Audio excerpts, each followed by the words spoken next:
Hello friends, आप सभी कैसे हो। आप सभी का एक बार फिर से स्वागत है आज के इस लेटेस्ट क्लास में दोस्तों। दोस्तों आज की इस लेटेस्ट क्लास में रैपिड रिवीजन के पार्ट 2 क्या दोस्तों, रैपिड रिवीजन क्लास के पार्ट 2 में आज हम लोग आ चुके हैं। इसके पहले वाले क्लास में हमने फिजिक्स का हमने फिजिक्स का 1 से लेकर 3rd चैप्टर तक हमने ऑब्जेक्टिव क्वेश्चंस किए थे। और आज के इस सेशन में दोस्तों, आज के इस सेशंस में हम लोग आज 4th चैप्टर से स्टार्ट करेंगे, ठीक है ना। 4th टू स्टार्ट करेंगे, जितना हो सकेगा हम उतना करेंगे, ठीक है ना। तो आपका पार्ट 2 आज होने वाला है दोस्तों, रैपिड रिवीजन का क्लास, यानी कि चैप्टर वाइज, यानी दोस्तों चैप्टर वाइज ऑब्जेक्टिव क्वेश्चंस हम आपको करवा रहे हैं। तो आप लोग फटाफट से दोस्तों, सबसे पहले आप लोग को क्या कर देना है, सबसे पहले वीडियो को क्या कर देना दोस्तों, शेयर कर देना है। चैनल पे नया हो तो सब्सक्राइब, और वीडियो अच्छा लगेगा दोस्तों लाइक करके ही जाना, ठीक है। आइए तो आज का एकदम फटाफट से क्लास चालू करते हैं। और रैपिड रिवीजन में दोस्तों आप सभी को क्वेश्चंस पता होगा, बस सिर्फ आपको आंसर जल्दी पर जल्दी टिक करना है, ठीक है। आइए सबसे पहला क्वेश्चन और चैप्टर 4 का देखते हैं, ठीक है। आइए आपके सामने पूरा क्वेश्चंस बैंक का निचोड़ लाकर धर दिए दोस्तों, ठीक है ना। आप लोग सिर्फ उसको बनाना है, ठीक है। चैप्टर नंबर 4 क्या कहता है कि विद्युत धारिता तथा स्थिर विद्युत जनित्र, ये हमारा चैप्टर नंबर 4 है। आइए पहला क्वेश्चन से, प्रभावी धारिता 5 माइक्रोफैराड को प्राप्त करने के लिए सिर्फ 2 माइक्रोफैराड के कम से कम कितने संधारित्र की आवश्यकता होगी। अच्छा, तो इस टाइप के क्वेश्चन में हमने बताया था दोस्तों, अगर 5 माइक्रोफैराड को प्राप्त करना हो तो कम से कम हमारा 2 माइक्रोफैराड का कितना चाहिए दोस्तों, कम से कम अगर चाहिए तो हमारा 4, ठीक है ना, 4 संधारित्र की आवश्यकता होगी। इसलिए ऑप्शन नंबर भाई मेरा ए इज द करेक्ट आंसर, ठीक है। चलो हम फटाफट से क्वेश्चंस को एकदम हल करेंगे, ठीक है।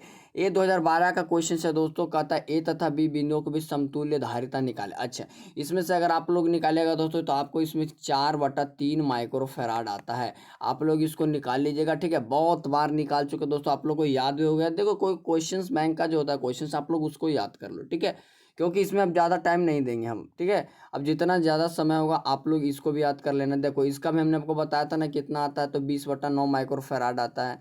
चाहे इसको आप लोग सॉल्व भी कर सकते हो। ये सारे जो डायग्रामेटिकली क्वेश्चन आप लोग सॉल्व करना, ठीक है।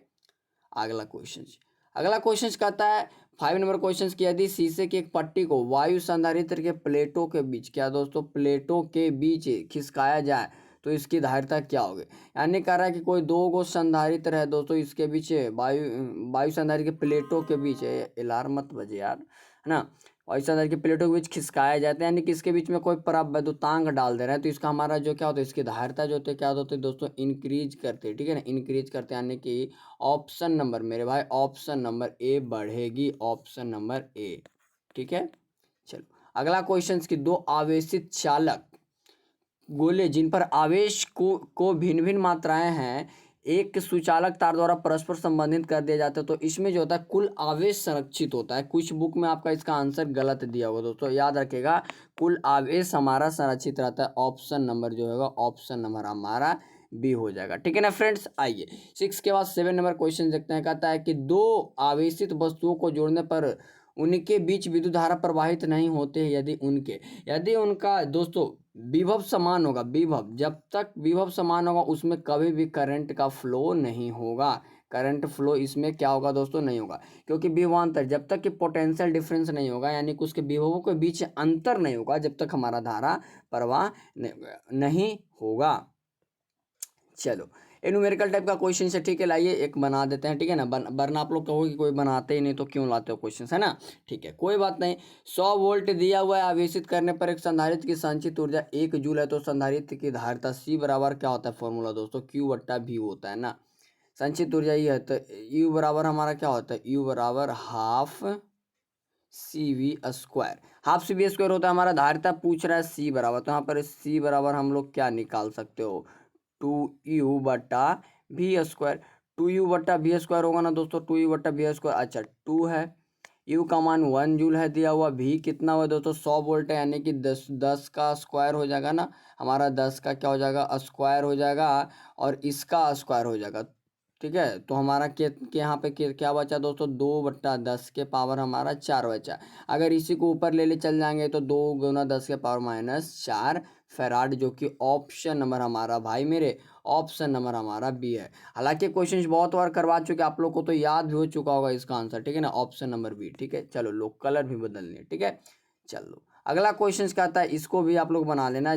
श्रेणी क्रम में जोड़ना था 0.4 माइक्रोफैराड इसका आएगा।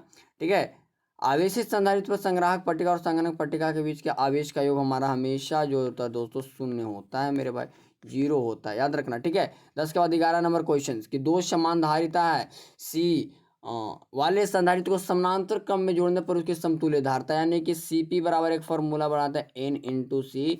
एन का मान हमारा 2 है, समान धारिता का मान c है, तो 2c हो जाएगा। Option number A is the correct answer. ठीक है, ए इज द करेक्ट आंसर। विद्युत धारिता का मात्रक होता है, विद्युत धारिता का मात्रक हमारा फैराड होता है, विद्युत धारिता का मात्रक फैराड होता है।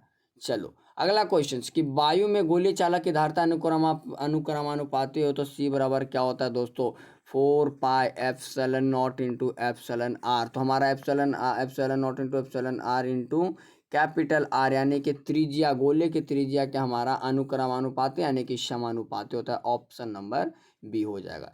चलो मेरे भाई अगला क्वेश्चन कहता है कि समान त्रिज्या तथा समान आवेश की पारे की 8 बूंदे एक दूसरे से मिलकर एक बड़ी बूंद बनाती है। बड़ी बूंद की धारिता छोटी बूंद की धारिता में क्या होगी, ये आप लोग को क्वेश्चन समाज HW के फॉर्म में दे रहे हैं। ठीक है, ये पहला क्वेश्चन और पहली बार हम आपको ऐसा क्वेश्चन करवा रहे हैं। आप लोग थोड़ा सा सोचें कि पारे की 8 बूंद है, एक दूसरे से मिलकर एक बड़ी बूंद बनाते, तो बड़ी बूंद की धारिता छोटी बूंद की धारिता का कितना हो जाएगा। ठीक है, आप लोग और कमेंट में लास्ट में जरूर इसका आंसर पिन करिएगा। ठीक है, एक परावैद्युत जो है समानांतर पट्टिका संधारित्र की पट्टियों के बीच डाल देने पर धारिता का मान हमारा इंक्रीज हो जाता है दोस्तों, यानी कि बढ़ता है। ऑप्शन नंबर ए हो जाएगा। चलो 3 संधारित्र है, प्रत्येक की धारिता सी है, यानी कि धारिता समान है और श्रेणी क्रम में। अच्छा, इसके पहले हमने आपको बताया फॉर्मूला क्या दोस्तों, इसके पहले वाले क्वेश्चन से बताया Cp बराबर क्या होता है, फॉर्मूला n इंटू सी होता है। ये हमारा जब कब होगा, जब समान धारिता होगा और समानांतर क्रम में होगा। लेकिन पूछ रहा है दोस्तों हमारा क्या कि श्रेणी क्रम है, तो CS बराबर क्या होता है, C बटा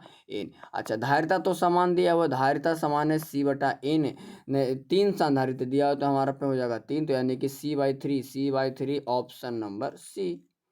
देख रहे हो क्वेश्चंस इसी टाइप से आता है और क्वेश्चंस काफी आसान रहते हैं, आप लोग को टेंशन लेने की बात नहीं है। वांडी ग्राफ जनित एक ऐसा युक्ति है जो उत्पन्न करते हैं तो उच्च वोल्टता उत्पन्न करते हैं। ऑप्शन नंबर सी हो जाएगा।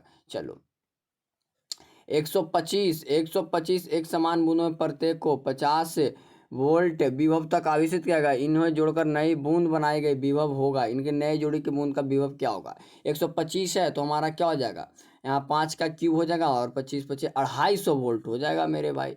इसको कैसे बनाते हैं, इसको एक ट्रिक हमने बताया था, ये पहले देखना है किसका क्यूब है। तो यहाँ पर 5 का क्यूब है ना दोस्तों, 5 से 5 25 25 25 25 125, तो यहाँ 5 का क्यूब है।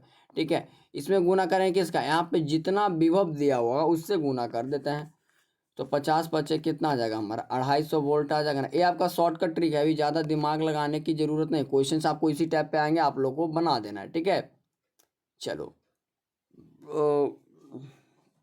समान धारिता के 3 संधारित्र को श्रेणी क्रम में जोड़ने पर तुल्य धारिता 6 माइक्रोफैराड है, उन्हें समानांतर क्रम में जोड़ते हैं तो हमारा 54 माइक्रोफैराड आता है मेरे भाई। समानांतर क्रम में जोड़ेंगे तो 54 माइक्रोफैराड आएगा। आप लोग सॉल्व कर लीजिएगा, हालांकि इस क्वेश्चन को बहुत बार सॉल्व हो चुका है। ठीक है, आप लोग को बस आंसर बता दिए, आप लोग उसको देख लेना। ठीक है, धातु का परावैद्युतांक जो होता है अनंत होता है। क्या होता है मेरे दोस्त, अनंत होता है। अनंत का मतलब क्या होता है, इनफाइनाइट होता है। Option number B is the correct one answer of this question. चलो अगला क्वेश्चन कि एक माइक्रोफैराड धारिता वाले संधारित्र की पट्टियों के बीच 1 वोल्ट विभवांतर रखने पर संधारित्र पर क्या हो जाएगा, संधारित्र पर आवेश होगा तो 1 माइक्रो कूलम हो जाएगा। ठीक है ना, 1 वोल्ट विभवांतर आवेश पर संधारित्र आवेश होगा तो 1 माइक्रो कूलम होगा। इसको सॉल्व कर लेना। ठीक है, हालांकि याद रखना। ठीक है, एक दे रहेगा तो ठीक है। चलो एक क्वेश्चन है कि 64 समरूप बूंदे जिनमें प्रत्येक की धारिता 5 माइक्रोफैराड है मिलकर एक बड़ा बूंद बनाता है। बड़े बूंद की धारिता देख सकते हो, क्वेश्चन 13 में पूछा गया, 15 में और 16 में, यानी कि 3 बार क्वेश्चन पूछा है। क्वेश्चन की महत्ता को समझो। 64 यहाँ पे भी वही ट्रिक लगाना है, 64 किसका क्यूब है तो 4 का क्यूब है, और यहाँ पे हमारा कितना माइक्रोफैराड दिया है तो 5 माइक्रोफैराड। ये सब ट्रिक है मेरे भाई। 5 के 20 माइक्रोफैराड। अब देखो 5 के 20 माइक्रोफैराड कौन से ऑप्शन में है, तो हमारा option number C is the correct answer. ठीक है, देख रहे हो क्वेश्चंस को बनाना काफी आसान है, ट्रिकली अब हम लोग को सॉल्व करना है क्वेश्चंस को। ठीक है, कहता है कि किसी समानांतर पट्टिका संधारित्र के दोनों प्लेटों के बीच एक आयतन में संचित ऊर्जा का मान होता है तो हाफ एप्सिलॉन नॉट के, अरे मेरे भाई हाफ एप्सिलॉन, देखो कलम भी ना कभी कभी नहीं खचड़ा ही करता है, ए भी नहीं उगता है, half epsilon not into E square. Option number A is the correct one answer of this question, ठीक है, और is the correct one answer of this question. ये आप लोग को बना लेना, ठीक है। किलोवाट घंटा किसका मात्रक होता है, हमारा ऊर्जा का होता है। चलो अगला क्वेश्चन कि स्वस्थ मनुष्य का प्रतिरोध होता है हमारा 10,000 ओम होता है, 10,000 ओम होता है। Option number B is the correct answer. चलो मेरे भाई अगला क्वेश्चन, इसको अगर सॉल्व करेगा, 10 एम्पीयर की धारा एक तार को 10 सेकंड तक प्रवाहित होती है, तो यदि तार का विभवांतर 15 वोल्ट हो तो किया गया कार्य हमारा कितना आता है दोस्तों, 1500 जूल आता है, ठीक है ना, याद रखिएगा 1500। और एक 2800 कैलोरी वाला वो भी क्वेश्चन याद रख लेना। देखो उत्पन्न ऊष्मा का मान पूछेगा तो 2800 कैलोरी, हाँ यहाँ पे लेकिन याद रखना ये सारी चीज दिया होगा, इसको आप लोग हल करोगे तो ठीक है। विद्युत परिपथ में किसी बिंदु पर सभी धाराओं का बीजगणितीय योग शून्य होता है दोस्तों, ठीक है ना, किसके नियम से, किरचॉफ के प्रथम बिंदु नियम से। ऑप्शन नंबर ए हो जाएगा। चलो अच्छा, ले क्या व्हीट स्टोन ब्रिज का उपयोग होता है, व्हीट स्टोन का ब्रिज होता है हमारा उच्च तथा निम्न दोनों के प्रतिरोध को मापने में होता है ना। Option number C is the correct answer. चलो एक एक विद्युत परिपथ में विभवांतर मापा जाता है, विभवांतर क्या हो जाएगा, विभवांतर हमारा वोल्ट में मापा जाता है, ठीक है, वो वोल्ट में मापा जाता है हमारा। Option number B is the correct answer, ठीक है, B is the correct answer. चलो स्थिर विभवांतर पर किसी विद्युत परिपथ का प्रतिरोध आधा कर देते तो उत्पन्न ऊष्मा भी हमारा आधा ही रह जाता, क्योंकि समानुपाती है एच बराबर I square into R into T, ठीक है ना, याद रखिएगा आधा ही होगा। कुछ कुछ एग्जाम करें किताब में कोई कहीं पे गलत भी हमारा क्वेश्चन का आंसर दिया हुआ, ठीक है। अगला क्वेश्चन 18 नंबर का आता है, अरे 18 क्वेश्चन अभी तक हुए हैं, नहीं तो तभी तो बोले 18 क्वेश्चन अभी तक कैसे हो, गलत हो गया भाई, मेरा नंबरिंग थोड़ा सा इधर उधर होते रहता है, ठीक है। कहता है किसी विद्युत परिपथ का वह गुण जो विद्युत ऊर्जा से सीधे ऊष्मा में बदल देता, अगर ऊष्मा में बदलना है तो यह काम सीधा किसका होगा, प्रतिरोध का होगा, यानी कि रेजिस्टेंस का होगा दोस्तों। क्या होगा दोस्तों, रेजिस्टेंस का होगा। देखो कलम भी ना कभी कभी खचड़ी कर रहा है मेरे, देख रहे हो उग चलता ही नहीं है। किरचॉफ का बिंदु नियम आवेश संरक्षण का पालन करता है, अगर दूसरा नियम पूछेगा दोस्तों तो हमारा ऊर्जा संरक्षण आएगा। Option number B. चलो किसी चालक में विद्युत धारा प्रवाह का कारण है तो उसके विद्युतीय विभव में अंतर, देखो आ गया ना क्वेश्चन, कहे ना कोई भी चालक में अगर धारा का प्रवाह का कारण है तो हमारा विद्युत विभव में अंतर यानी कि विभवांतर में अंतर।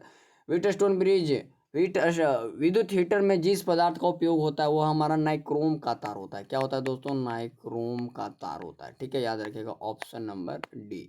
चलो धात्विक चालकों का ताप बढ़ाने पर उनका प्रतिरोध जो होता है इंक्रीज यानी कि बढ़ जाता है दोस्तों। अगर यही अचालक होता तो हमारा या फिर कुचालक होता उसका प्रतिरोध घट जाता है, ठीक है। चलो अगला क्वेश्चन, इसको अगर आप लोग बनाइएगा तो आप लोग को आ जाएगा आंसर, ठीक है। क्वेश्चन कहता है कि 60 वाट तथा 40 वाट के दो बल्ब श्रेणी क्रम में जोड़े गए हैं तो उनका सम्मिलित शक्ति होगी, तो हमारा इसको अगर आप लोग निकालेगा तो 24 वाट आएगा। अब कैसे आएगा देखो, यहाँ पे 60 × 40 बटा में 60 + 40 100 होता है ना, तो 6 को 2400 यहाँ पे हमारा आया, और यहाँ पे हमारा क्या हो गया दोस्तों 100, तो 100 से भागा कर दिए तो हमारा क्या बचा 24, तो 24 what is the correct answer, ठीक है। देखो ऐसा क्वेश्चन नहीं है क्योंकि इसमें थोड़ा सा टाइम ज़्यादा लगता है न्यूमेरिकल टाइप के क्वेश्चन करने में, आप लोगों को कॉपी पे घर पे बैठ के बना लेना, यहाँ पे स्क्रीन छोटा रहता है, इतना सारा स्क्रीन ही है, अब इसमें कैसे बनाए, ठीक है ना, और कोई दिक्कत नहीं है। विद्युत परिपथ की शक्ति होती है तो P बराबर V² बटा R होता है, V²/R। Option number C. ये सब आपको लोग बना लेना। हाँ ये देख लो क्वेश्चंस को थोड़ा सा, कहता है खींचकर दुगना कर दो, दुगना कर देंगे तो हमारा 4 गुना हो जाएगा, इसमें दुगना जो होता है हमारा बढ़ जाता है, ठीक है। 1 फैराडे बराबर क्या होता है, 96,500 coulomb, 96,500 coulomb. Option number B is the correct answer. Kirchhoff का नियम जो है किसका, किरचॉफ का नियम निम्नलिखित में किसका परिणाम है, विद्युत क्षेत्र के संरक्षित क्या होगा मेरे भाई, विद्युत क्षेत्र होगा ना, ए होगा, ऑप्शन नंबर बी होगा, ठीक है, देख लेना ऑप्शन नंबर बी होगा आई थिंक, ठीक है, जहां तक आई नो। किसी चालक में प्रवाहित धारा होती है, जे बराबर फॉर्मूला क्या होता है, जे बराबर, अरे यार आई बराबर एन इंटू वी होता है ना। ऑप्शन नंबर ए, यहाँ पे जे बराबर नहीं होगा ना, ये सब आपको निकालना है ना, बीमा तो निकल जाएगा ना आपसे क्वेश्चंस में दोस्तों। 1% बढ़ा दिया है तो हमारा प्रतिशत वृद्धि हमारा 2% से हो जाएगा, ऑप्शन नंबर बी हो जाएगा। ठीक है, चलो ये सारे क्वेश्चंस तो बन जाएंगे। अगला क्वेश्चन क्या कहता है कि किसी तार का प्रतिरोध आर है और लंबाई एल है, अनुप्रस्थ काट का क्षेत्रफल ए है तथा विशिष्ट प्रतिरोध रो है, तब हमारा फॉर्मूला होता है आर बराबर रो इंटू एल बटा ए, और एल बटा ए हमारा एक सेल स्थिरांक का भी फॉर्मूला होता है। ठीक है, याद रखना। विशिष्ट प्रतिरोध का मात्रक होता है तो ओम मीटर होता है, ओम मीटर कहाँ गया, ओम मीटर, ऑप्शन नंबर ए। ठीक है, चलो अगला क्वेश्चन, ये आप लोग को निकाल लेना बीमा। ठीक है, विद्युत हीटर में जिस तत्व का प्रयोग किया जाता है वह प्रयोग होता है नाइक्रोम, नाइक्रोम होता है नाइक्रोम, ऑप्शन नंबर डी। शोषित विद्युत ऊर्जा होता है तो विभवांतर के वर्ग के समानुपाती होता है। ठीक है, याद रखना। अगला क्वेश्चन, अगला, और ये हमारा 2 चैप्टर आज के क्लास में हमने कंप्लीट किए दोस्तों। 2 चैप्टर, कितना दोस्तों, चैप्टर 2 चैप्टर आज के क्लास में हमने कंप्लीट किए। ठीक है, चैप्टर नंबर 4 था और हमारा चैप्टर नंबर 5। उम्मीद करता हूं दोस्तों कि आज का क्लास काफ़ी शानदार, जानदार और पहचाने हुए लग रहे होंगे, क्वेश्चंस काफ़ी बन रहे होंगे आपसे। ठीक है ना। अभी तो रैपिड रिवीजन का पार्ट 2 है, अभी हम छोटे छोटे पार्ट में आपको वीडियो प्रोवाइड कराते रहेंगे। अभी 4-5 दिन तक दोस्तों लगातार अभी आप लोग का सिर्फ फिजिक्स का ही ऑब्जेक्टिव क्वेश्चंस आते रहेंगे, तो आप लोग फटाफट से तैयार रहिएगा हमेशा की तरह आज भी। और मिलेंगे अगले वीडियो में दोस्तों। नेक्स्ट वीडियो में अगर हम लोग आपसे मिलेंगे तो हमारा पार्ट 3 रहेगा, पार्ट 3 में मिलते हैं, पार्ट 3 में। ठीक है ना, पार्ट 3 में आएंगे दोस्तों तो चैप्टर नंबर 6, एक दिन में 2 चैप्टर को कंप्लीट करेंगे, चैप्टर 6 और 7 को। ठीक है, आएंगे और अच्छे तरीके से हम लोग क्वेश्चंस पे अटैक करेंगे। ठीक है, तो मिलते हैं दोस्तों, bye bye, take care, love you to all so much, thanks friends. आप लोग इतने देर तक बने रहे, 15 मिनट। आज का क्लास काफ़ी छोटा था, अगला क्लास और भी छोटा ही होगा मेरे भाई।